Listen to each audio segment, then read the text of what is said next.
all hope will be a marvellous occasion. From Aberdeen, they've travelled from the north this morning, and they really are determined to make this a special day out. Conditions couldn't be better for the occasion, with the sun overhead and the playing surface absolutely immaculate, a tribute really to the Celtic ground staff for the way in which they've turned this stadium out this afternoon. And these Rangers supporters in the jungle, many of them, and round behind the goal to the right at the traditional Celtic end.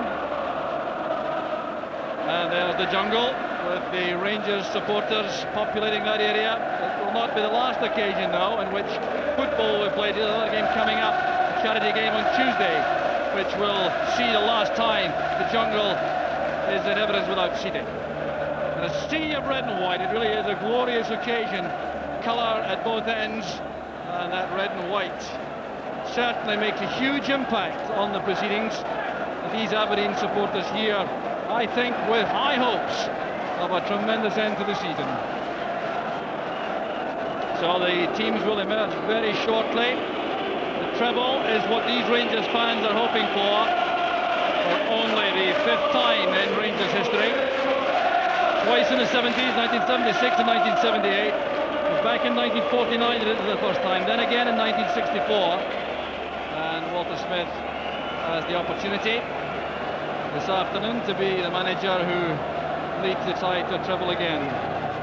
The long high view of the stadium with anticipation enhanced all around as the teams are awaited.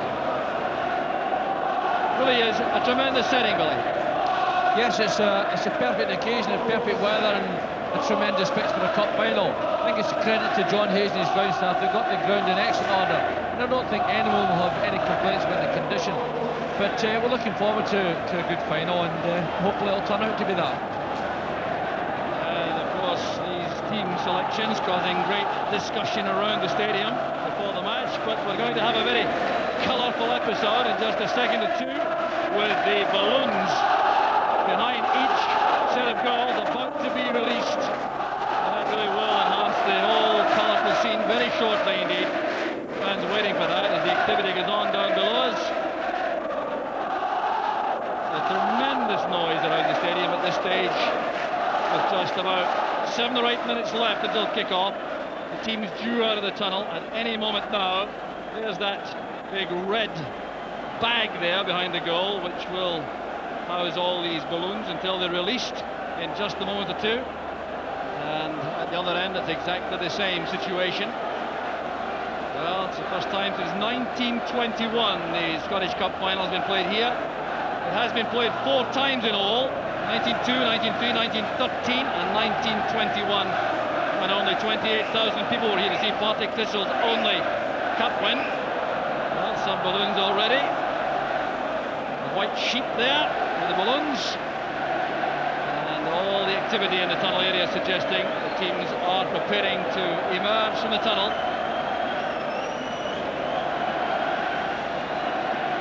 Well, there's been some delay before the cup final this season, but while there may have been some regret about that in the last week or so, that's all forgotten now. It's a tense atmosphere you would expect as the balloons are released at both ends of the stadium. The red and white for Aberdeen, the red, white and blue at the other end for Rangers, just adding to the colour of the occasion.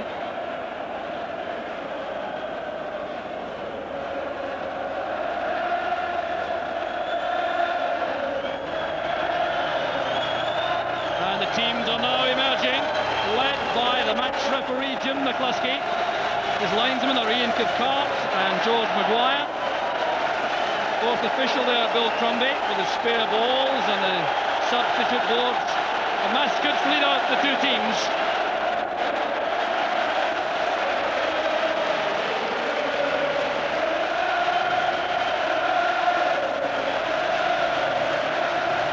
The welcome for the players, tumultuous.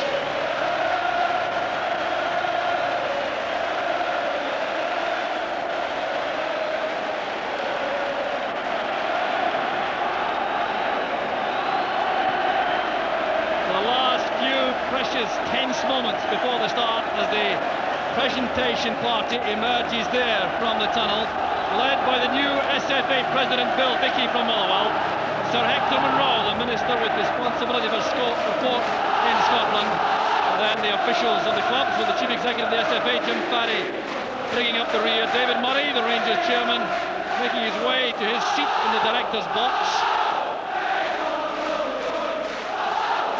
Walter Smith being introduced there by Donald Finlay, the Rangers vice chairman, to Bill Dickey, and Sir Hector Munro. Ian Donald, the Aberdeen vice chairman, coming through there. The young mascot there for Rangers, Andrew Johnston from Stirling, attends Dollar Academy, 13-year-old, and his hero there is Andy Gorham there shaking hands with Ian Donald. So the introductions going on. Bill Dickey, of course, will know all these players extremely well.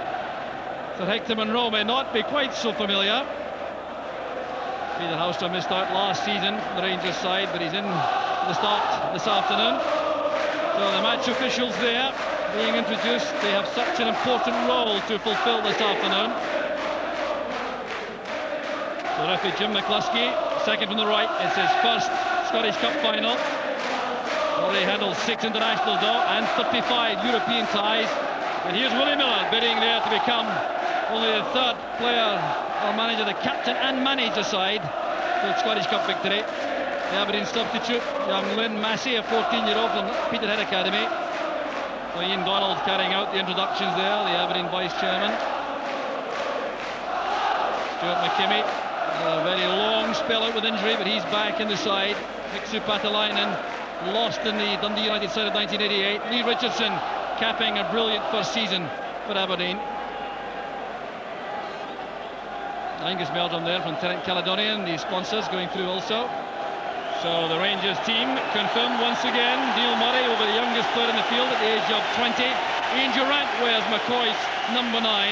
4 of these players, McPherson, Ferguson, Howster and Murray, did not play in the winning team last season against Airdrie.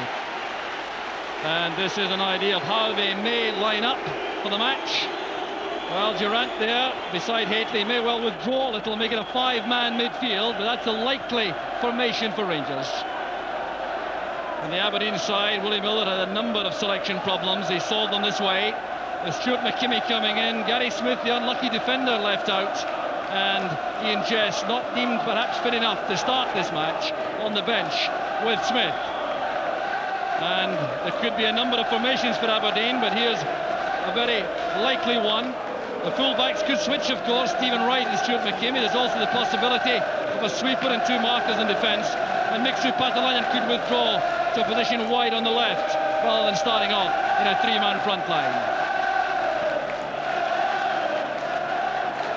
So Mixu Patalainen had that disappointment in 1988, losing to Celtic in the final when he played for Dundee United. Willie Miller's first signing for the club when he became manager, at the cost of £400,000. And Ian Durrant has come back from that dreadful injury sustained way back in October 1988, and he could be a key man this afternoon with a floating role up front for Rangers. So Scott Booth will be up front with Duncan Shearer. He's already scored his first international goal, the youngest player in the Aberdeen side at 21, and a big prospect for the future. And Mark Haitley savoured that occasion a year ago when he won the match against Airdrie for Rangers. He's played all over Europe, but still sees this as a huge occasion. So the tense closing moments of the build-up coming to an end. It's Rangers who will kick off, and the match referee there, Jim McCluskey, capping a very impressive career in the middle, the 42-year-old company director. He was a linesman in the cup final 10 years ago between these two clubs.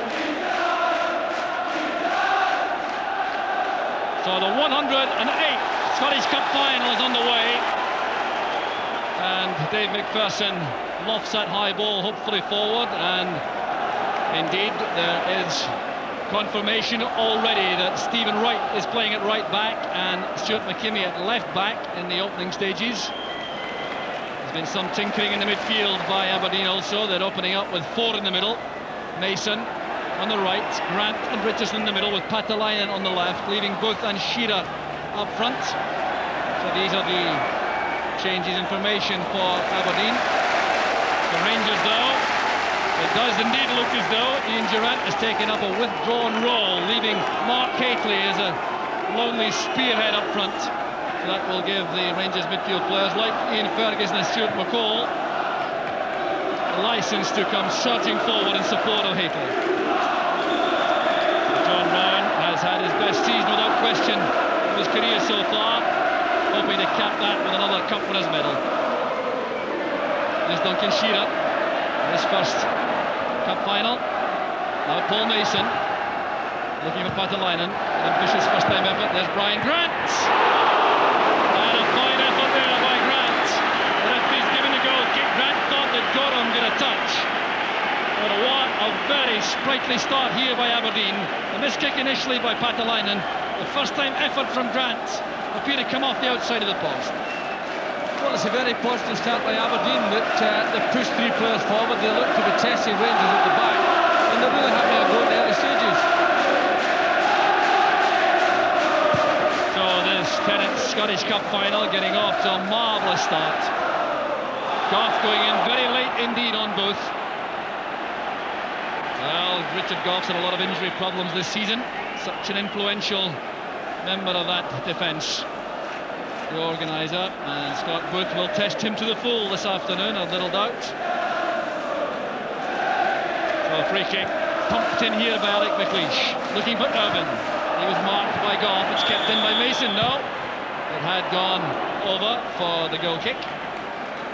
So an interesting formation that, with Aberdeen opening up, matching Rangers 4-4-2. Brian Irvin, the scorer of 8 goals for Aberdeen this season from centre-back, a very impressive tally. There's Durrant. Murray's pass, looking for Hateley. A push in the back there by Hateley on Irvin. Clear foul by the Rangers striker.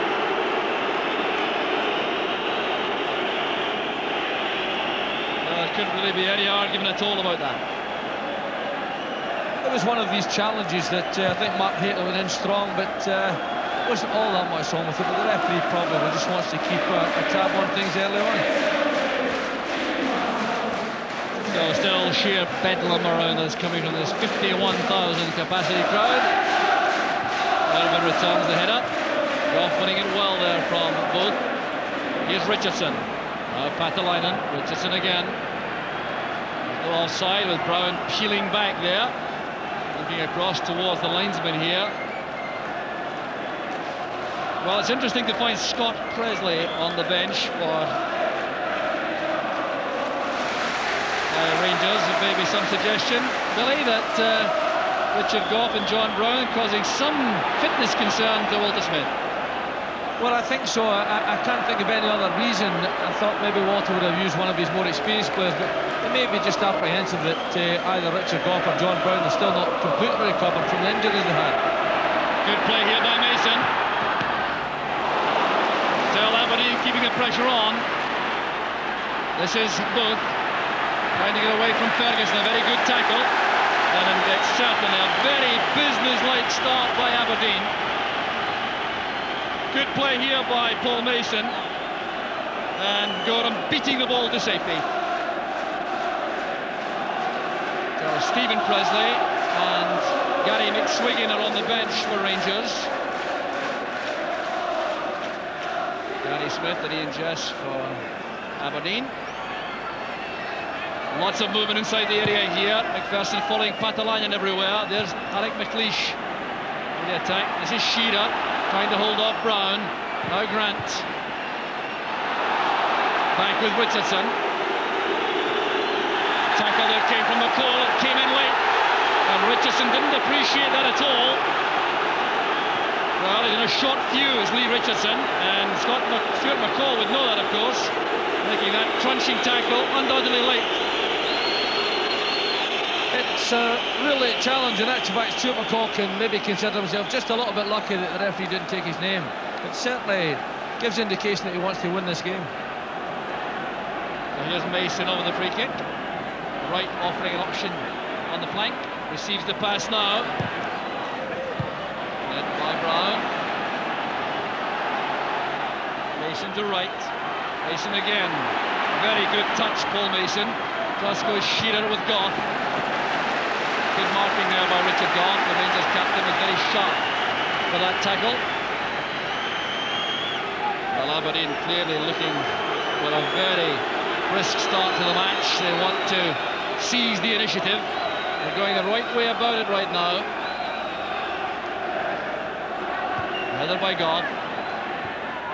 David Robertson was fouled by Scott Booth inside the area. It landed very awkwardly to Robertson. Well, the distinction of having a winner's medal for both these clubs. David Robertson in the winning side in 1990 for Aberdeen. Clearly fouled here by Booth, who was jumping into the fullback. So a winner's medal for Aberdeen in 1990, then a winner's medal last year for Rangers against Airdrie. Well, some hard thinking perhaps to be done among the Rangers players out there, Billy, because Aberdeen really have tried to take the initiative. Well, they've certainly taken the initiative in the early stages, and they're testing Rangers at the back. I like the system that they're using because you've got Paul Mason playing very wide on this side and Patalainen holding a wide position on the left. So they're giving the front two lots of room to test the two centre-backs. And at the moment they're playing very, very positively, and they're testing Rangers at the back.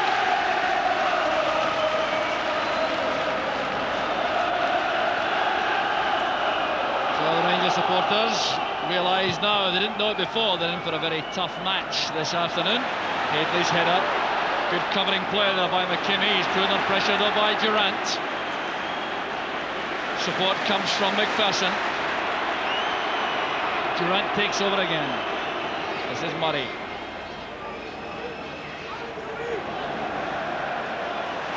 Came off McKimmie, says the linesman. Throw to Rangers. Durant over-hitting the ball, and that first concerted Rangers attack of the match ends in a goal kick to Aberdeen.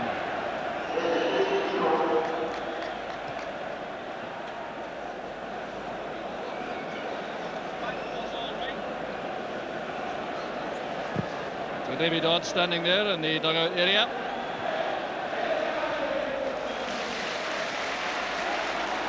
There's McKimmie's clearance. And the offside flag is up against Scott Booth.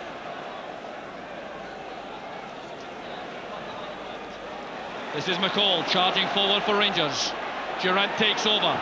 Good covering play there by Miksu Patalainen, fulfilling that wide left midfield role extremely well. McKimmie forward, and the tackle from the rear by McPherson. Adjudged fair by referee McCluskey. Here's Richardson, very powerful. Got a hefty collision there with John Brown. The result is a throw to Rangers. The referee indicating Richardson had the last touch. Well, the fourth official, Bill Crombie's had to have a word with some of the Aberdeen coaching staff. They reacted very strongly to that tackle by McPherson on Patalainen. And Bill Crombie had to go across there to the dugout. Drew Jarvie and Roy Aitken not at all happy with that tackle, making their feelings plain. This is Shearer. Very good first time pass. Paul Mason. Stephen Wright was powering past him on the outside. Comes off David Robertson's face. Here's Neil Murray. McCall charging through the inside left channel, supporting Mark Hadley. Good play by Irvin. Trying very hard to prevent the corner kick. Trying unsuccessfully. But he really did keep his eye on the ball there as Hadley tried to control that on the run. Good defending by Irvin. So Durant will take the corner.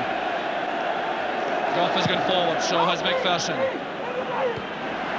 Away by Irvin, who was marking Hadley. That's John Brown. That is Mason's header.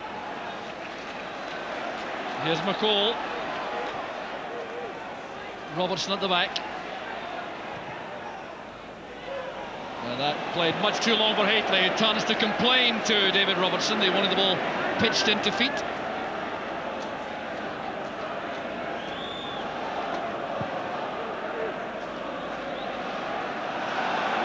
Was it touched on by McPherson? No, says the referee, not before it went out of play. In fact, the free kick's been given for a push by Patalainen on McPherson. Here's Durant linking with Haitley. Good play again by McKimmie. Well, out for the bulk of the middle part of the season, Stuart McKimmie, then played 10 straight games in a row, then missed the last 3. Here's Richardson. Looking for Shearer. That was a good opening for Aberdeen, created by Richardson's run from midfield.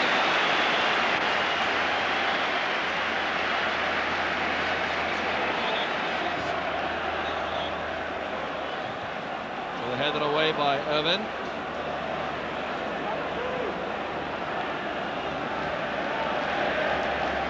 So here's McKimmie with the throw.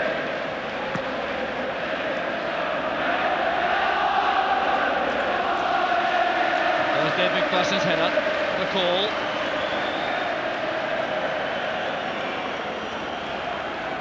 Such a vital player for Rangers, wearing his lucky number 2 jersey. That's the jersey he normally wears when he scores goals, he reckons. All his goals this season scored in that number. Well, a late tackle by Brown. Once again, the Aberdeen bench is up to a man. McKimmie showing no malice there, or no ill will rather. Drew Jarvie and Roy Aitken in his feet, and we'll see why here. And a very clear trip by Brown on McKimmie. Still work for Bill Crombie, the 4th official down there. Free kick taken by McKimmie. Breaks off McPherson. Ferguson towards Murray. Grant caught Ferguson late. The referee will have to be vigilant here, I reckon. Murray going forward, running straight into McKimmie. This is Richardson. Inviting Booth to go sprinting through. But there's no problem there for Richard Gough.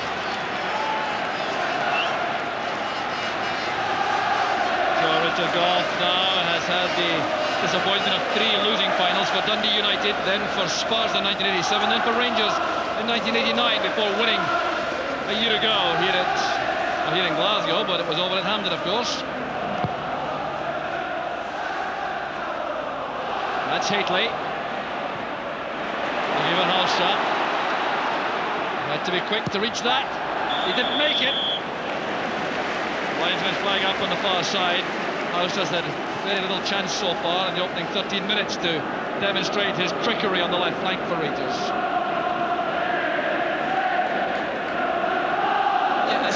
It's been a nice brisk start to the cup final, and we've seen some determined play in the early stages from Aberdeen.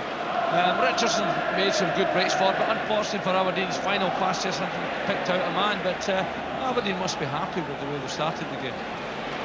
Here's Durant in that support role to Haitley. McCall looking for Haitley. It's a great ball in. There's Durant. Terrific play there from Rangers and from Mark Haitley in particular. Ian Durant under severe pressure here. The great ball from McCall. I can look at the direction here from Haitley, looking for Durant, with 2 defenders challenging, and that enabled Stephen Wright to tidy up for Aberdeen.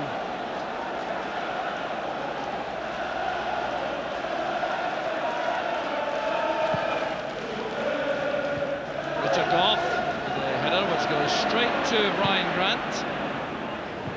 Great pass that from Shearer, his first touch was immaculate. This is Booth getting away from McCall. And he settles for a corner. Came off David Robertson. A very swift counter-attack from Aberdeen.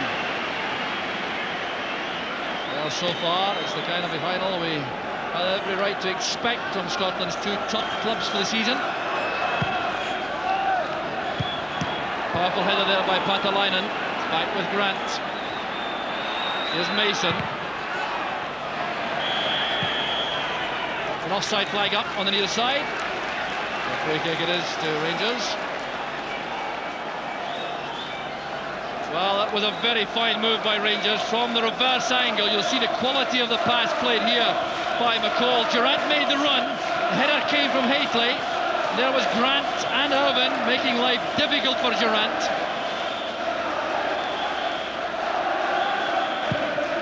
that's the threat that Mark Hateley carries, because he's so good there that he can get up there, he can hang, can pick out one of his colleagues.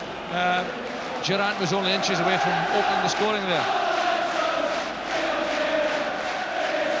So that will give Rangers some encouragement. Willie Miller has now appeared down on the track side. The Aberdeen manager has come down from the director's box. It hasn't lasted long up there. Here's Robertson. Good play by Wright and by Mason. Delightful pass for Wright. Good running also from Grant, matched by Ferguson for Rangers. Good tidy play from Grant. Customary fashion. Breaks now off Halstra for Richardson. Gorham taking no chances, not the most decisive punch. It's McKimmie with Neil Murray. Well taken down by Irvine. Good awareness shown there by Paul Mason. Headed by Brown. Richardson caught late by Ferguson. There's some very tough tackling going on out there. Now Ferguson and McCall against Grant and Richardson in the heart of the midfield. Really is fascinating battle of strength and skill. Willie Miller now being spoken to by Bill Crombie. Clearly Willie Miller not happy with some of the tackles that have been dished out early on. And there was a foul by Ferguson on Richardson. Now Duncan Shearer may well try to test Andy Gorham from here. Could it be Richardson? No, it's Shearer. This guy's pass to McKimmie. Brian Irvine is there. There's a good header across the 6-yard line. Entitled to expect some support coming from that area, Irvine. And the counter-attack is on. There's Murray. And excellent play by Snelders. Fine goalkeeping by the Dutchman. And what a great ball it was also from Stuart McCall from that deep position, looking for Neil Murray on the break. Well, it's a match which is shaping to be something of a classic. We've had total commitment, a lot of skill, some good passing, some tough tackling. Here's Scott Booth. Misunderstanding there with Patalainen. Cross goes David Robertson. The free kick goes to Rangers. Well, I've always got some sympathy the player is trying to keep the ball in play, as Booth was trying to do there, but dealt a bit of wrestling on Robertson. Well, Scott Booth doesn't agree with the referee. Headed on by Hateley. And Durant is bundled over there by McLeish. McLeish complaining bitterly that his jersey was being held all the time. That's why he is so incensed. We'll see there a bit of a battle between McLeish and Durant. Well, he said a few words too many for the liking of referee McCluskey, the Aberdeen captain.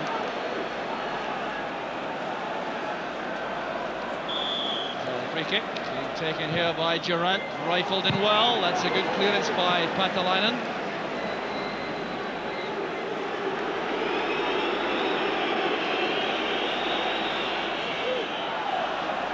Richardson helps it on. There's David Robertson. Another casual, hopeful ball forward. McKimmie being invited to send that wide on the right for Mason, who slipped at the wrong moment for Aberdeen. There's McCall, full of hustle and urgency as usual. And now Robertson. Halstra. Good challenge there by Stephen Wright. Halstra trying to get back. The throw it is to Aberdeen.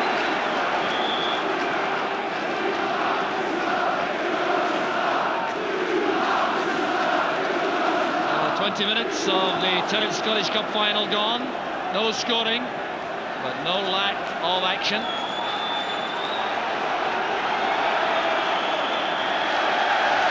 Foul throw given against Stephen Wright. So the Rangers team, there's confirmation of the way they have indeed lined up.